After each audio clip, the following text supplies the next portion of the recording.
Welcome to Jukkal times స్టూడియోకు స్వాగతం. డోంగ్లీ మండల కేంద్రానికి సర్పంచ్ అభ్యర్థిగా పోటీ చేస్తున్న అల్క గారికి నమస్కారం. మీ విద్యాభ్యాసం ఎక్కడ జరిగింది, ఎంతవరకు మీరు అభ్యసించారు చెప్పగలుగుతారా? డోంగ్లీ గ్రామ ప్రజలందరికీ నా నమస్కారాలు. నేను ఇక్కడే డోంగ్లీలో 10th వరకు చదువుకున్నాను. ఆ తర్వాత వీళ్ళకి ఓపెన్లో డిగ్రీ చేశాను. రాజకీయాల్లో రావడానికి కారణం ఏంటి? మా నాన్న ఆశయం ఉండే, అంటే ఎప్పుడైనా ఒకసారి నేను సర్పంచ్గా చూస్తా అన్నట్టు ఒక ఆశ. తర్వాత ఏంటంటే ఎవరైనా పోటీ చేస్తున్న అభ్యర్థికి ఒక బ్యాక్ బోన్ లాగా ఉంటుండే. వాళ్ళ సపోర్ట్తో అంటే ఎట్లా అంటే సమాజ సేవ చేస్తా అన్న అభ్యర్థికి చాలా సపోర్ట్ చేసి పైకి తీసుకొస్తుండే. వాళ్ళ వెనకాల ఉన్న జనాల కోసం కొన్ని హామీలు ఇచ్చిండు. ఈ వ్యక్తి వస్తే వాళ్ళకి వాళ్ళ వంతు వాళ్ళకు ఒక హామీ తీరుతుందని. అలాంటివి ఏమో తీరలేవు. కాబట్టి మా నాన్న ఇచ్చిన కొన్ని హామీలకి నేను దగ్గరుండి అవిటికి నెరవేర్చాలనేసి నేను ఇలా రాజకీయంలోకి వచ్చాను. మీకు ఏమన్నా రాజకీయ అనుభవాలు దీనికి ముందు ఏమున్నాయా? అంటే ఇదే నాన్నతో, అంటే నాన్న బ్యాక్ బోన్ లాగా అన్నాను కదా, వాళ్ళు చేసే చూసి కొన్ని. ఇంకోటి ఏంటంటే నేను చూస్తూ వస్తున్నాను, ఎటువంటి అభివృద్ధి జరగలేదు ఈ పాత రాజకీయ, అంటే ఇక్కడ ఉన్న సర్పంచ్ ఇట్లా వాళ్ళ కోసం అంటే ఎలాంటి అభివృద్ధి చెందలేదు. సరే దగ్గరుండి ఒక కొత్త అనుభవం కూడా వస్తుంది, అయినంత కొంచెం పాత అనుభవంతో స్టార్ట్ చేద్దామనేసి ఇలా వచ్చింది. ప్రజల్లో చర్చ కాంగ్రెస్ అభ్యర్థిగా మీకే బలపరుస్తారని టాక్ ఉండే, మన ఎలా అయింది అది? యాక్చువల్లీ అది రాజకీయాల అంతర్గత చర్చల ద్వారా కాంగ్రెస్ పార్టీ మరొకరికి అది బలపరచడం జరిగింది. దానివల్లనే నేను స్వతంత్ర అభ్యర్థిగా నామినేషన్ వేయడం జరిగింది. వేరే పార్టీలో ఎందుకు పోలేదు? మీరు స్వతంత్ర అభ్యర్థిగా ఎందుకు ఇచ్చేసుకున్నారు? గట్టిగా ఏంటంటే ఆలోచన రాలేదు. అంటే ఇప్పుడు సర్పంచ్ ఎన్నికలు అంటే గ్రామానికి సంబంధించింది. గ్రామ ప్రజల కోసం మేము ముందుకు వస్తున్నాము. అంటే వాళ్ళకి దగ్గరుండి చూసుకోవాలి. వాళ్ళ అంటే ఒక నమ్మకం ఉంది, వాళ్ళకి మేము మంచి చేస్తామని వాళ్ళకి మా మీద ఉంది. మేము వాళ్ళకి చేయాలని వస్తున్నాం కాబట్టి అలా పార్టీ అలా అని చూసుకోలేదు.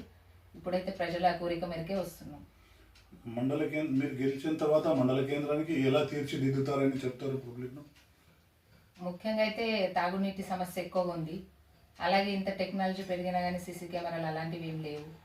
అయినంత మట్టుకి టెక్నాలజీ ఎలా పెరుగుతుందో అయినంత మట్టుకి గ్రామం నుంచి మండల్గా మారింది. అయినా కానీ ఎటువంటి ఏం లేవు, అంటే చెప్పుకోవడానికి అన్నట్టుంది. అయినంత మట్టుకి మేము దగ్గరుండి ప్రతిదీ, అంటే లైబ్రరీ కావచ్చు, మరుగుదొడ్లు కావచ్చు, ఇంటికో అలాంటి దగ్గరుండి మేము చేయాలనేసి. మరి డోంగ్లీ మండలానికి మన డోంగ్లీ విలేజ్కి వాటర్ సమస్య ఎక్కువగా ఉంది. దాన్ని ఏ విధంగా పరిష్కరించాలి అనే ఒక ఉద్దేశం కూడా మాలో ఉంది. ముఖ్యంగా యువతకు విద్య మరియు నిరుద్యోగ సమస్య మీద ఎక్కువగా మేము ఆలోచించవలసిన అవసరం ఉంది డోంగ్లీలో. ఇంకోటి ఏంటంటే రైతులకు మరియు యువకులకు లైక్ ప్రభుత్వ పథకాలు త్వరితగతిన అందేలా విధంగా అండ్ అన్ని రకాలుగా మేము వాళ్ళకు అందుబాటులో ఉండాలని ఒక ఆలోచనతో. మరొకటి ఏంటంటే డోంగ్లీ మండలం అయిన తర్వాత మన డోంగ్లీ మండలానికి రెవెన్యూ ఎక్కువగా ఉంది కాబట్టి మేము ఒక మంచి అభివృద్ధి చెందే విధంగా లైక్ ఆ ఉద్దేశంతోనే ఈ రాజకీయాలకు రావడం జరిగింది. చివరి ప్రశ్న, యువతకు ఆదర్శంగా నిలుస్తారు మీరు. ఏంటంటే అదే, అంటే స్కూల్స్ ఉన్నాయి కానీ లైబ్రరీలు లేవు. అలాగే చాలా మంది స్పోర్ట్స్లో రావాలనుకుంటారు, దానికి సంబంధించినవి మనకి ఇక్కడ అందుబాటులో లేక ఇక్కడికే మిగిలిపోతున్నారు. అంటే అయినంత మట్టుకి యువతకి మేము ప్రోత్సహించి వాళ్ళకి దేంట్లో అయితే ఉత్సాహం ఉందో దానికి మేము సపోర్ట్ చేస్తాము అనేసి చెప్తున్నాం.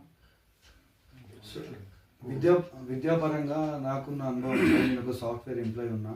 సో నాకున్న అనుభవంతో నేను వాళ్ళకు టెక్నికల్ పరంగా లేదా అంటే సాఫ్ట్వేర్ రంగాలలో ఏ విధంగా ముందుకెళ్ళాలి మరియు వాళ్ళకి ఏ రకంగా లైక్ ఒక ఉద్యోగం సంపాదించాలని దానికి సంబంధించిన నాలెడ్జ్ ఏ విధంగా ఉండాలి, దీనిపైన వాళ్ళకు నా యొక్క అనుభవంతో వాళ్ళకు ఎక్స్ప్లెయిన్ చేసి వాళ్ళకు ఒక మంచి దారిని మేము ముందుకు చూపించాలని మా ఆలోచనలో మేము ఉన్నాం. ఓటర్ మహాశయులకు మీరు ఏం చెప్పాలనుకుంటున్నారు? సందేశం ఏమి ఇవ్వాలనుకుంటున్నారు? ఓటర్ మహాశయులకు నా నమస్కారాలు. ఏంటంటే మీ ఇంటి ఆడబిడ్డగా, అంటే ఊరి ఆడబిడ్డగా నేను వస్తున్నాను. అలాగే మీకు ఏ సమస్య వచ్చినా కానీ మీ ఇంటి ఆడబిడ్డగా నేను దాన్ని ఎల్లవేళలా మీ తోడుగా ఉంటాను. అలాగే ఒకసారి ఒక ఛాన్స్ ఇస్తే, అప్పుడు ఇన్ని రోజుల్లో చూసింది ఇప్పుడు నేను సర్పంచ్గా ఎన్నికైతే అప్పుడు మీరు చూసేది, అప్పుడు మీరే అంటే నమ్మకాన్ని నిలబెట్టుకుంటానని నేను అంటున్నాను. Thank you. మా జుక్కల్ టైమ్స్ స్టూడియోకి వచ్చి మాకు మీ సమాధానం ఇచ్చినందుకు మీకు ధన్యవాదాలు. చూస్తూనే ఉండండి జుక్కల్ టైమ్స్. మీ మనోహర్ మద్నూర్.